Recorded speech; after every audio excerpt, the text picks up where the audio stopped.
Przy autach tego typu naprawdę ciężko się skupić i zacząć film w jakiś zdecydowany sposób, dlatego że najbardziej zdecydowanym obiektem na tym planie będzie ten samochód Audi RS7, 560 koni mechanicznych, 700 Nm, deklarowany przez producenta 3,9, zmierzony przez nas na letnich oponach teraz 4,0, więc czas do setki rewelacyjny. Ten samochód przerasta wyobraźnię w jakimkolwiek aspekcie byśmy do niego nie podeszli, czy to przyspieszenie, czy to głośność, czy to poziom zaawansowania technologicznego. Ale jakoś zacząć trzeba, więc pomyślałem, że można by było nawiązać do Mercedesa CLS, który kiedyś wytyczył drogę i stworzył niszę w niszy, tworząc segment czterodrzwiowych sedanów, więc zanim poszło BMW, tworząc M6 Grand Coupe, no i wreszcie dołączył do tej grupy również model Audi S7. Tu muszę od razu się poprawić. To nie jest tak naprawdę czterodrzwiowy sedan, dlatego że jest to, Audi nazywa to Sportbackiem, a sprowadzając to do wspólnego mianownika świata nadwozi samochodowych, jest to liftback, dlatego że w Audi RS7 po podniesieniu, po otwarciu drzwi do bagażnika podnosi się również cała tylna szyba. W związku z tym jest to samochód pięciodrzwiowy, czyli Audi RS7 Sportback. Zapraszam do testu. Widzicie teraz napis na zderzaku Quattro. Widziałem go w RS6, widzę go w RS7 i to jest coś, co mi się najbardziej podoba jako taki charakterystyczny element tych supermocnych samochodów. Oczywiście ten samochód wyróżnia się od swoich wolniejszych braci wieloma szczegółami, o których zaraz powiem, ale ten napis Quattro to jest naprawdę szał i to jest coś, co najbardziej mi się podoba. Poza nim oczywiście szczegółów nie brakuje. Mamy tu mnóstwo różnego rodzaju takich karbonowych elementów, mamy zupełnie inny, wyprofilowany inaczej zderzak. Mamy, co widać przy każdym, myślę, ujęciu, wspaniały matowy lakier w kolorze, no nie wiem, chyba grafitowym, więc ten samochód niesamowicie rzuca się w oczy. Jak spojrzymy na niego z boku, to zobaczymy przede wszystkim ogromne 21-calowe koła z hamulcami ceramicznymi, więc to wszystko wygląda naprawdę imponująco i szybko. Ten napis Audi RS7 nie należy na drzwiach kierowcy, nie należy oczywiście do jakiegoś wyposażenia, jest to tylko i wyłącznie cecha tego egzemplarza testowego. I przechodząc do tyłu, tu znajdziemy taką lotkę, co prawda ta lotka była dostępna również w Audi S7. RS7 naturalnie mają także zamontowaną. No i z tyłu możemy również spojrzeć na dół zderzaka, gdzie znajdziemy pokaźne dwie rury wydechowe oraz dyfuzor. Jak dla mnie wystarczająco dużo, żeby pokazać, kto tu rządzi. Pod maską Audi RS7 znajdziemy potężny silnik, zresztą już sama maska zapowiada moc i energię, dlatego że jest wielkością mniej więcej połówki stołu do ping-ponga.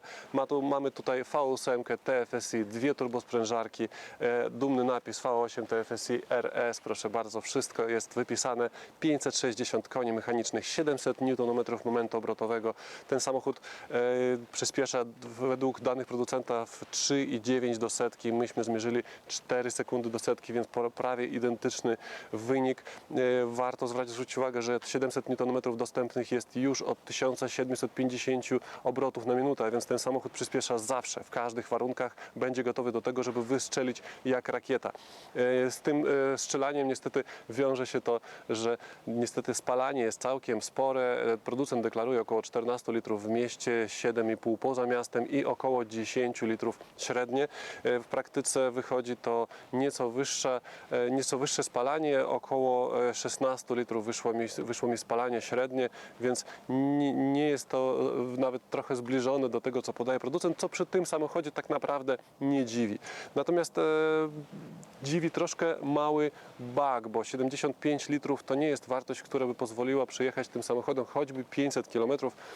Ja jeżdżąc dosyć oszczędnie miałem, bo tylko 16 litrów, miałem zasięg około 400 km. Myślę, że jeśli ktoś będzie chciał jeździć tym samochodem nieco szybciej, to będzie musiał odwiedzić stację paliw nawet co 300 km. Czas na test dwumetrowca w tym samochodzie to jest dosyć dziwne, ale czemu nie? Zrobimy z każdym samochodem to samo, a więc otwieramy drzwi, jak widać bezramkowe. Od razu tutaj, skoro jesteśmy przy drzwiach, można by zwrócić uwagę na te szyby. To są dwie warstwy klejone szyby, wewnątrz są takie, jest taka folia czy taśma, która przy okazji i przyciemnia, i wygłusza, wycisza ten samochód, a więc to jest taki szczegół, drobiazg. Kolejny drobiazg, który zobaczymy po otwarciu drzwi, to jest taki napis RS7. Co prawda cała reszta plastików naokoło nie zachwyca. Tu mamy zupełnie standardowe plastiki, tu też niestety szału jakiegoś nie ma. Dopiero w RS7 pozwolono tutaj komuś dać troszkę ozdób chromowanych, bo chyba w S7 nawet tego nie były, to zwykłe plastikowe uchwyty.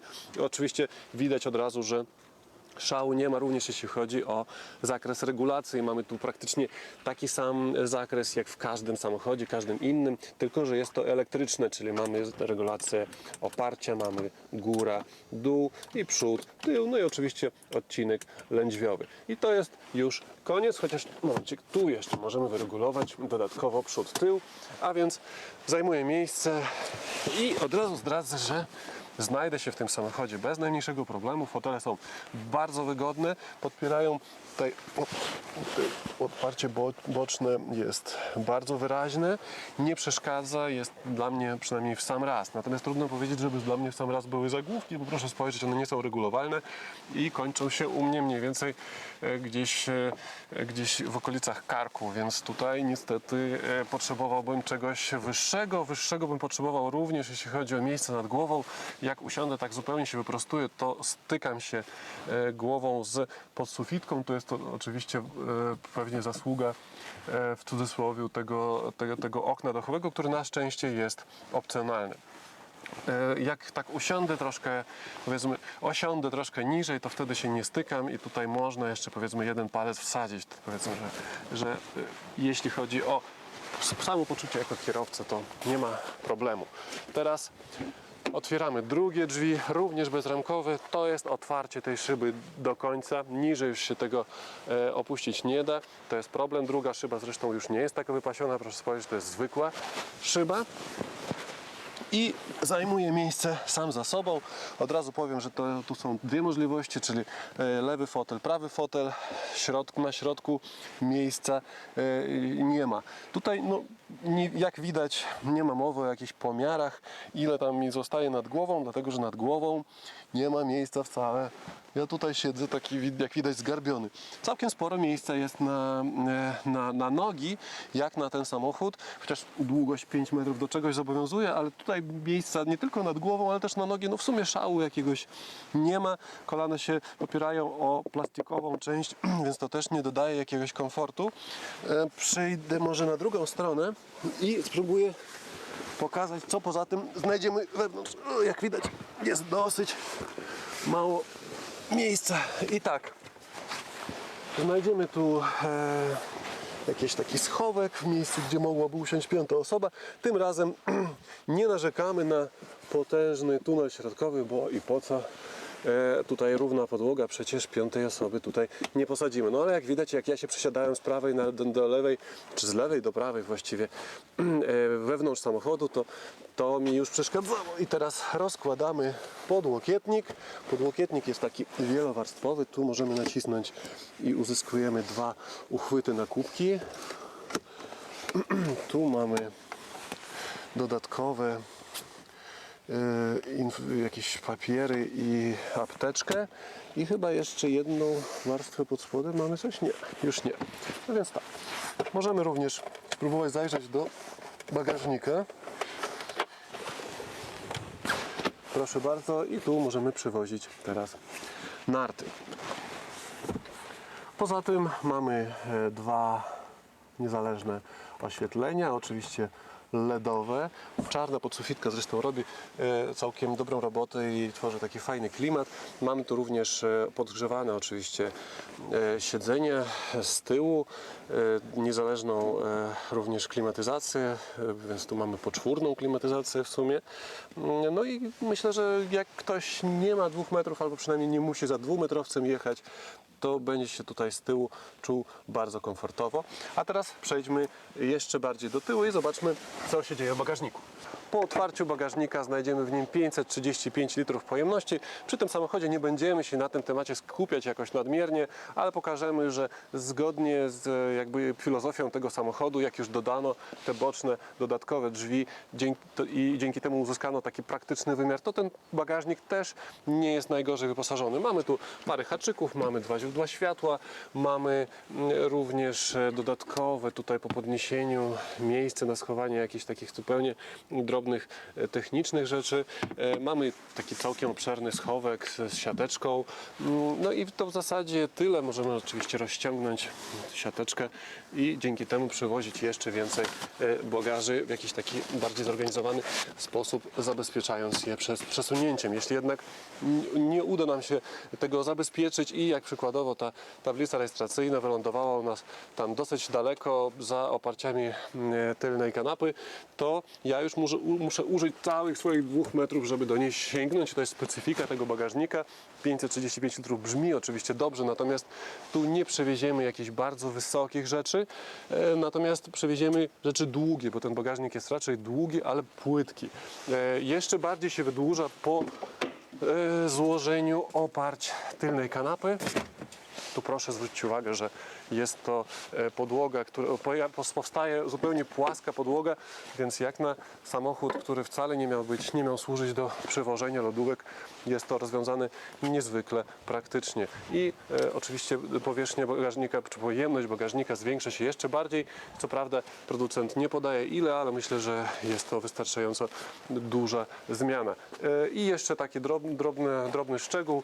Tu jest jedna półeczka, która pozostaje nieruchoma, a tu pod szybą znajduje się jeszcze jedna półka, która również podróżuje wraz z tylną szybą i można ją co prawda odpiąć, ale w zasadzie nie ma takiego praktycznego uzasadnienia, dlatego że pomiędzy nią a szybą nie zmieści się nam zbyt wiele, więc ona bardziej służy do tego, żeby przypadkowo nie uszkodzić szyby, jeśli coś będzie wystawało i żeby w efekcie ten wystający kant, powiedzmy, w pierwszej kolejności uderzył w tą półeczkę, a nie w szybę.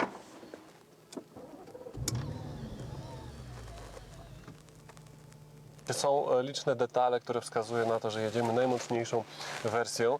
Troszkę smuci brak takiej spłaszczonej u dołu kierownicy, ale na kierownicy nie zabrakło znaczka RS7. Ten znaczek znajdziemy również na gałce zmiany biegów. Tutaj mamy również znaczek RS7.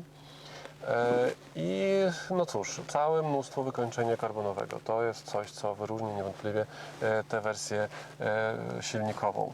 Wykończenie wewnątrz jest naprawdę na najwyższym poziomie, chociaż nie obeszło się, tak jak już wcześniej wspomniałem, bez drobnych, powiedzmy, rozczarowań, jeśli chodzi o dobór plastików. Ale w tych najbardziej, powiedzmy, popularnych miejscach, tam gdzie najczęściej sprawdzamy, te plastiki są przyjemne, miękkie w dotyku i są zupełnie w porządku. Tutaj niżej również ten na przykład pasek jest również miękki, schodzimy niżej i wciąż jest miękko i przyjemnie.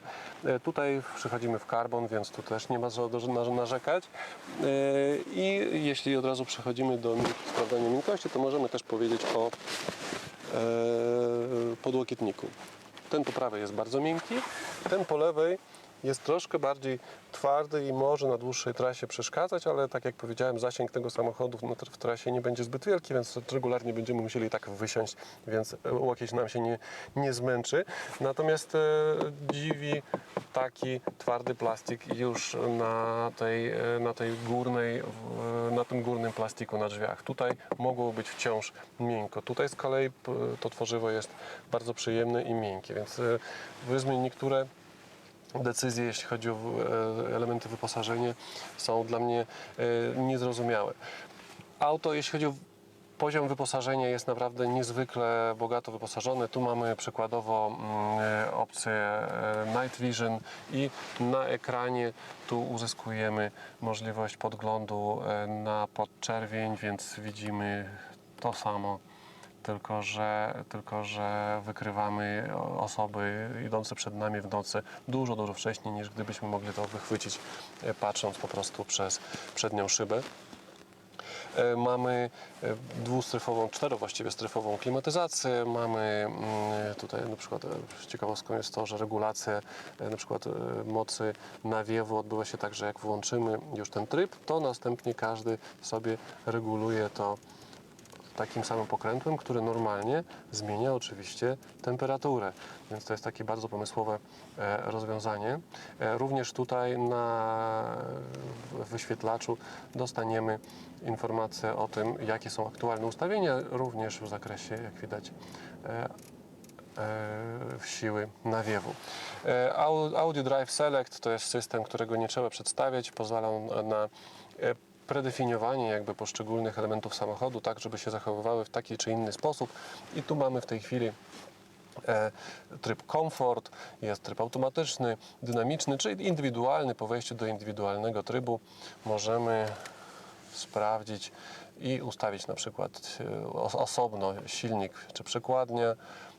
Możemy przejść regulację tłumienia, amortyzatorów, układ kierowniczy, sportowy mechanizm różnicowy, dźwięk silnika, o tak, to też możemy sobie ustawić, napinacz pasa i tutaj jeszcze Adaptive Cruise Control, tu również, czyli mamy aktywny tempomat, który również może się zachowywać mniej lub bardziej agresywnie na drodze. Jak widać, opisywanie tego samochodu, jaki on jest, tak naprawdę zależy od tego, w jakim trybie ustawimy właśnie w tej chwili system Audi Drive Select, bo w zależności od tego ten samochód będzie albo bardziej agresywny, albo mniej, ale nie oszukujmy się, ten samochód będzie zawsze agresywny i nawet w trybie komfort, w którym ostatnio próbowałem znaleźć jakieś ślady komfortu podczas jazdy tym autem. Niestety nic takiego nie znalazłem. Jest to wciąż naprawdę bardzo dzikie, twarde i agresywnie nastawione auto. Jeśli chodzi o wymiar praktyczny, to znajdziemy tu parę schowków klasycznie. Mamy tu papierniczkę, mamy tu wyjście 12 V, mamy tu dwa uchwyty na kubki. Mamy schowek pod podłokietnikiem, jest to taka płytka tacka, ewentualnie nieco głębsza tacka z kolejnym wyjściem na 12 V, jak również z takim Audi Music Interface, do którego nie ustanę o tym wspominać. Trzeba będzie dokupić kabelek, żeby podłączyć swojego pendrive'a z ulubioną muzyką, więc tu pendrive'a bezpośrednio niestety nie znajdziemy. W drzwiach również możemy spróbować znaleźć troszkę miejsca. Tu mamy na butelkę 1,5-litrową raczej nie ma co liczyć, ale jak widać jakiś notesik czy okulary możemy tu zmieścić bez najmniejszego problemu. Jeszcze dwa słowa o multimediach. Mamy tu dysk twardy, gdzie możemy wybrać spośród bardzo wielu jakichś utworów muzycznych. Możemy, jeśli nam przeszkadza w ogóle cały ten ekran, możemy się go pozbyć. Możemy również wybierać poszczególne, powiedzmy, stacje radiowe poprzez taki touchpad, więc zmiana poszczególnych stacji, jak tutaj widać od razu, to zaczyna się przesuwać i widać różnego rodzaju stacje radiowe. Szczerze powiedziawszy, to rozwiązanie nigdy mi się specjalnie nie podobało, dlatego że można mniej lub bardziej przypadkowo, dotykając to, przestawić. Może pokaż to, jeśli ja po prostu przypadkiem dotknę palcem tutaj, to mi się po prostu przestawia stacja radiowa, co może oznaczać, że trafię na jakiś ciężki metal i obudzę wszystkich w samochodzie, chociaż w tym samochodzie wątpię, żeby ktoś zasnął, ale będzie to niemiła niespodzianka. Gdyby komuś zabrakło jeszcze rozrywki, znudziło się radio, czy też znudziło się to, co zostało nagrane, ma tu changer DVD, może sobie słuchać jedną z 6 płyt DVD, którą tu sobie może przechowywać. I cóż jeszcze? No, możemy wspomnieć też możemy szarpnąć za klamkę. Zwykle to robimy, więc dlaczego by nie teraz? Proszę posłuchać. Myślę, że wszystko jest w miarę solidnie. Podczas pierwszego pociągnięcia było słychać takie delikatne skrzypienie, a potem już było bardzo w porządku.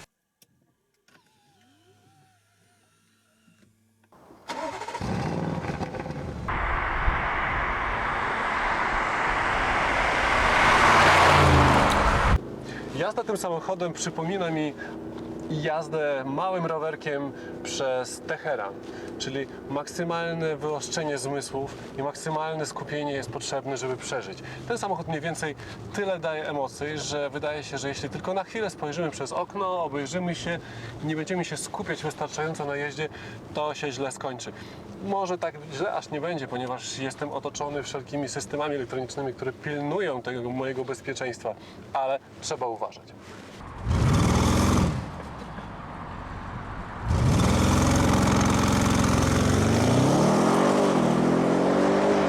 Po przestawieniu samochodu w tryb Dynamic, gdzie wszystkie jego możliwości są dostępne tu i teraz, nawet najmniejsze muśnięcie pedału gazu powoduje, że samochód jest gotów w zakręcie zerwać przyczepność i pojechać siną dalej. Tu nie pomaga naprawdę żadne quattro, jeśli na drodze znajdzie się choć trochę piasku czy drobnych kamieni, bo moc, która jest na kołach, jest tak niewiarygodna, że zrywa trakcję, jeśli jest najmniejsza choćby przeszkoda.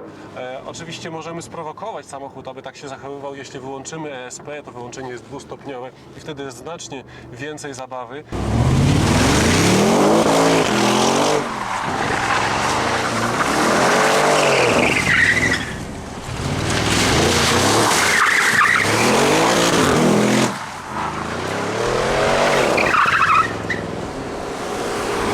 To jest coś, do czego to auto prowokuje najbardziej. Dość tego grzecznego jeżdżenia 50 na godzinę, dość tego dotrzymywania wszelkich, prawda, ograniczeń prędkości.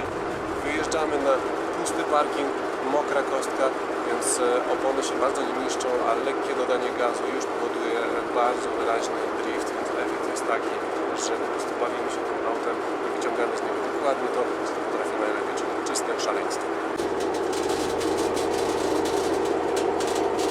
Oczywiście możemy sprowokować samochód, aby tak się zachowywał. Jeśli wyłączymy ESP, to wyłączenie jest dwustopniowe i wtedy jest znacznie więcej zabawy, ale szczerze powiedziawszy wcale nie trzeba tego robić, bo emocji ten samochód daje na tyle dużo, przemieszczając się z punktu A do punktu B, to nie będzie zwykły spacer, ponieważ ten samochód naprawdę wymaga od kierowcy pełnej koncentracji i pełnego skupienia na tym, co się dzieje na drodze i co się dzieje z samochodem, ponieważ ta moc po prostu inaczej z tym samochodem żyć się nie da. Wydaje mi się, że jedyne dwie wady, które tutaj z punktu widzenia takiej przyjemności sportowej można by temu autu wytknąć, w zasadzie to jest jedna wada. To jest po prostu zbyt duża masa, bo 2 tony, tyle waży ten samochód i no cóż, czuć to zarówno w zakrętach, jak i podczas hamowania, ponieważ ten samochód znacznie szybciej przyspiesza niż niestety jest w stanie wyhamować, ponieważ właśnie podczas hamowania czuć, jak bardzo mocno muszą się napracować te wielkie ceramiczne tarcze, aby zatrzymać ten samochód w miejscu. I tak robią to rewelacyjnie, ale odczucie tej masy, szczególnie właśnie podczas hamowania i w zakrętach, jest widoczne. Szkoda, że to auto nie jest odrobinę lżejsze. Test widoczności. Lusterka są bardzo duże. Zegary są bardzo czytelne, zrobione w takim trybie 3D. Kierownica nie jest przeładowana przyciskami. Lusterko jest zgrabne i nie zasłania tak bardzo, chociaż jest dokładnie na wysokości oczu w moim przypadku. Prawe lusterko dosyć mocno integruje się ze słupkiem A, więc wycina tu całkiem spory fragment widoczności. Jeszcze tutaj skrzynia biegów, wszystko co jest pod ręką, tak to widzę.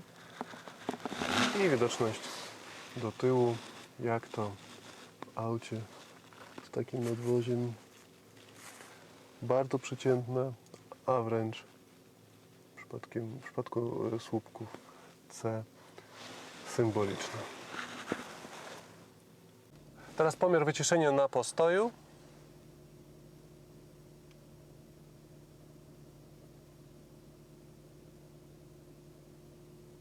(42,5). Wyciszenie podczas przyspieszenia do 90 na godzinę.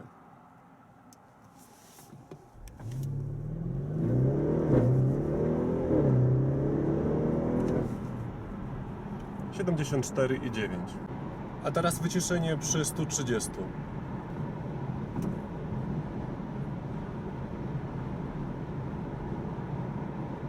68,3. Audi RS7 nie jest tanim samochodem, bo podstawowa wersja kosztuje 537 500 zł, więc całkiem sporo. Natomiast zaczyna nam dopiero ta cena rosnąć, kiedy zechcemy dokupić kilka nietanich elementów wyposażenia. W tym samochodzie ja dostałem tę specyfikację, lista jest całkiem długa i nie chcę jej tutaj w całości recytować, ale znalazły się na niej pozycje, które kosztują po kilkadziesiąt tysięcy złotych, a więc na końcu uzyskaliśmy cenę 778 230 zł. Jest to cena, za którą moglibyśmy kupić Audi RS7 w wersji podstawowej i dokupić do tego jeszcze jedno Audi A7, ewentualnie kupić 3 Audi A7 i też moglibyśmy dobrze się bawić, mając 3 auta w różnych kolorach pod domem. Tak czy inaczej, myślę, że Audi nie jest tutaj odosobnionym przypadkiem, jeśli chodzi o ceny elementów dodatkowego wyposażenia. Myślę, że każdy producent z segmentu premium liczy sobie za wszystkie te przyjemne dodatki. Tak czy inaczej, na końcu zapłacić trzeba całkiem sporo. Jak podsumować taki samochód? Ponad 5 metrów długości, ponad 500 tysięcy cena bazowa i ponad 500 koni mechanicznych mocy pod maską.